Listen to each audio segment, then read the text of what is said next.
Hello दोस्तों, welcome back to study point with Vikas. आज हम पढ़ेंगे ट्रिग्नोमेट्री। ट्रिग्नोमेट्री से रिलेटेड मैं आपको टेबल पढ़ाऊंगा जो बहुत ही यूजफुल है।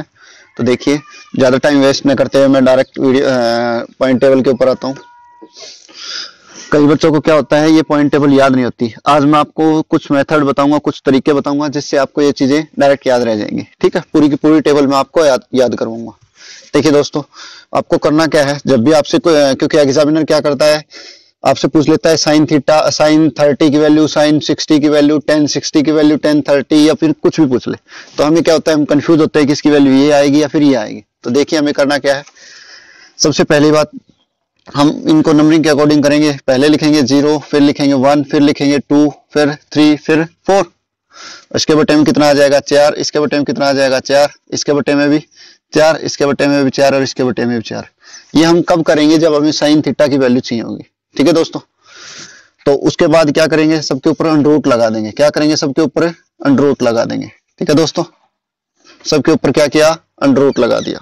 ठीक है, तो जब अंडर रूट को सोल्व करेंगे तो जैसे जैसे जो वैल्यू लिखी हुई है, इनको जब सोल्व करेंगे तो उसकी वैल्यू वही हो जाएगी। तो यहाँ पे ध्यान दीजिए, अगर 0 को हम किसी भी संख्या से भाग देते हैं, 0 को किसी भी संख्या से भाग देते हैं तो वैल्यू हमेशा क्या रहेगी, 0 रहेगी। क्या रहेगी, 0 रहेगी।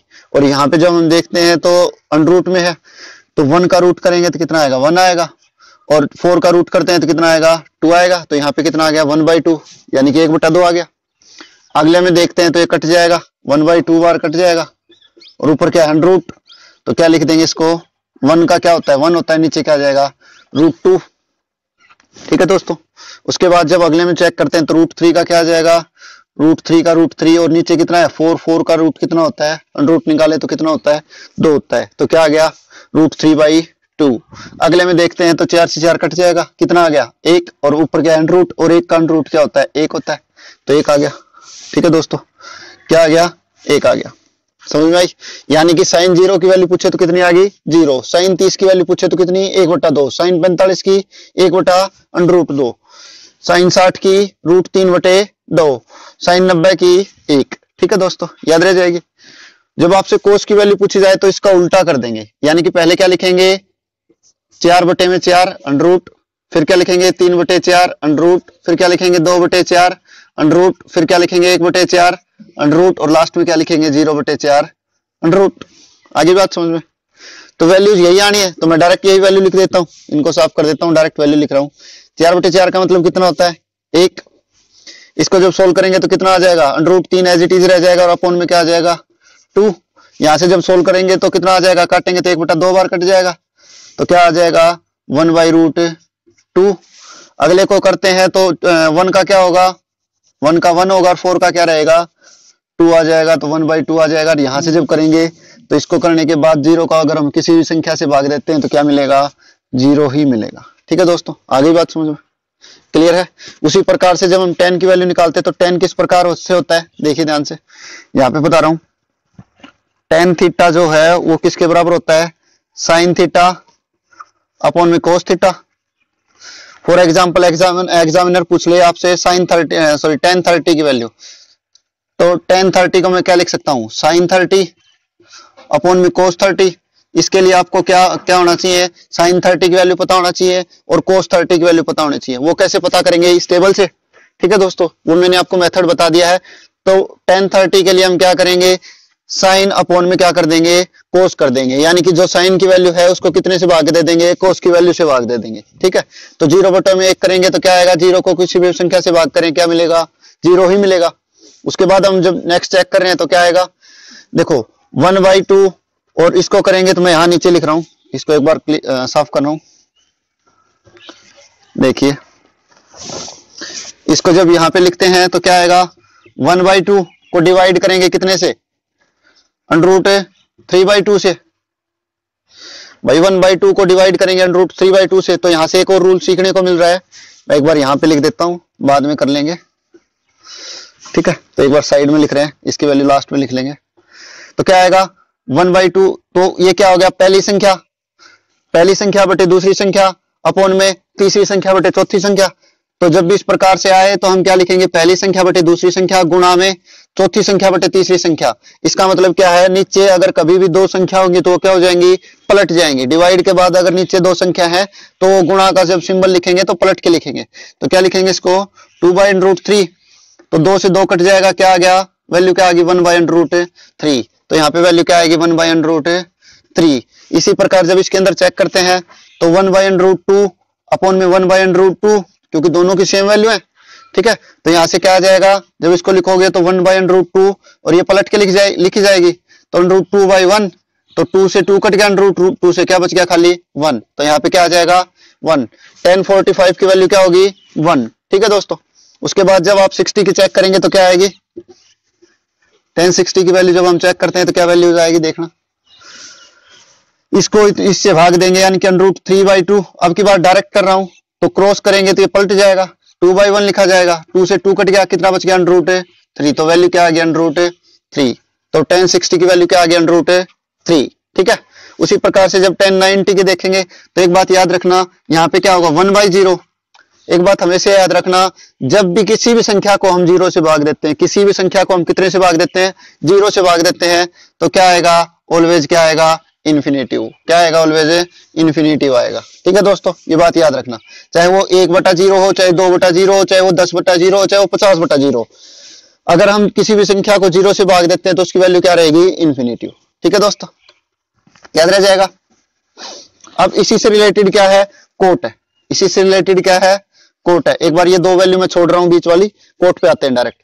कोट क्या होता है, इसका उल्टा होता है, यानी कि कोट के और इसके बीच में रिलेशन देखते हैं तो 1/10 होता है।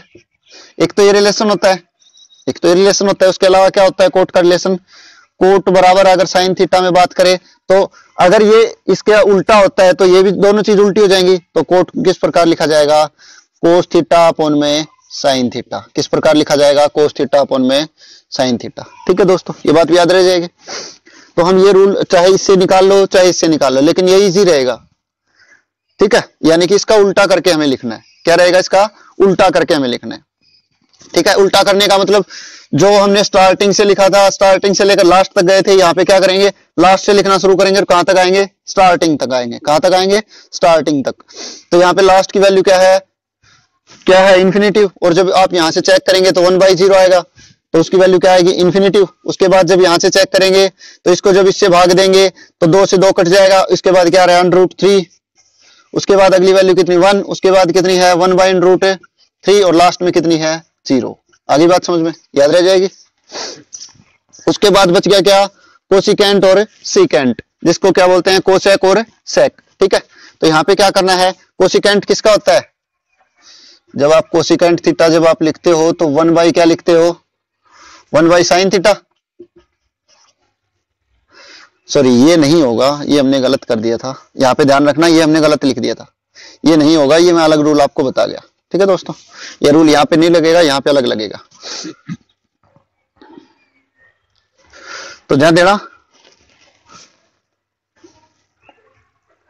हाँ क्या समझ रहे, कोसिकेंट थीटा बराबर है किसके बराबर होगा, 1/sin थीटा।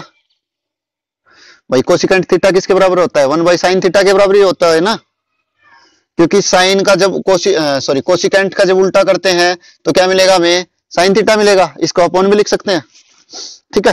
तो यहाँ पे जब रूल यूज करेंगे यानी कि इसको पलट के लिख देंगे, क्या करेंगे, इसको पलट के लिख देंगे, ठीक है दोस्तों।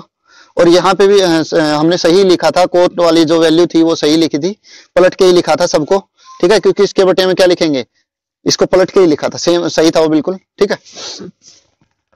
तो यहाँ पे जब करेंगे कोसिकेंट का लिखेंगे, यानी कि जो साइन थीटा की जो वैल्यू आई थी उसको पलट के लिख देंगे।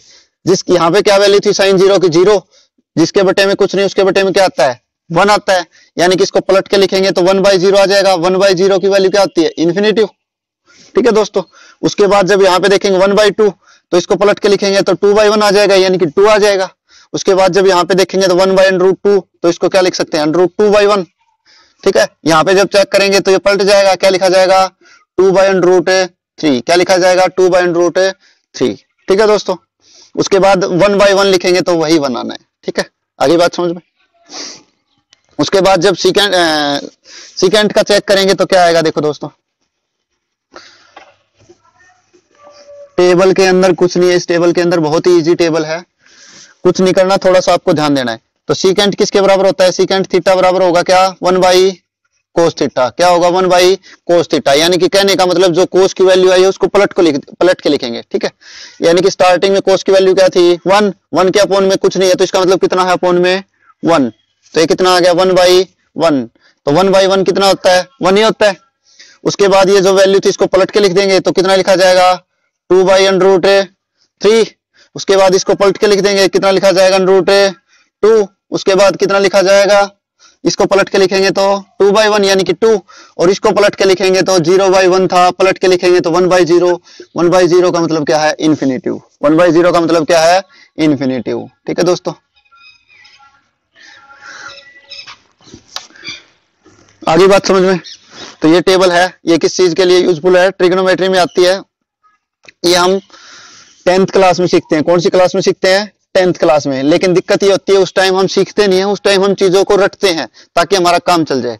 लेकिन मैं आपको दोबारा कहता हूं, ये इतनी आसान चीजें हैं कि अगर आप एक बार इनको ध्यान से करोगे, पहले तो इनको ध्यान से सीखो, सीखने के बाद क्या करना है? कम से कम 2 बार बिना इसको देखे सेम सीक्वेंस में लिख के खुद बना के देखो, उसके बाद आपको कभी दिक्कत नहीं आएगी, ऑटोमेटिक आपको ये याद होनी स्टार्ट हो जाएंगी। ठीक है, तो कम से कम 2 बार आपको बना के देखना है। आगे बात समझ में। और उसके बाद भी अगर नहीं होता है तो आप मुझे कमेंट सेक्शन में बता सकते हैं। ठीक है, जिस भी बच्चे को ये वीडियो पसंद आई हो वो शेयर करना ना भूले, और जिस भी बच्चे ने मेरे चैनल को सब्सक्राइब नहीं किया वो नीचे जाके बेल आइकन को दबा ले और मेरे चैनल को सब्सक्राइब कर ले। ठीक है, और अगर आपको कोई भी वीडियो चाहिए या भी किसी भी टॉपिक में आपको प्रॉब्लम है मैथ और रीजनिंग से रिलेटेड, तो आप मुझे कमेंट सेक्शन में बता सकते हैं। ठीक है, तो आज के लिए सिर्फ इतना ही। थैंक यू, मिलते हैं नेक्स्ट वीडियो में। Thank you.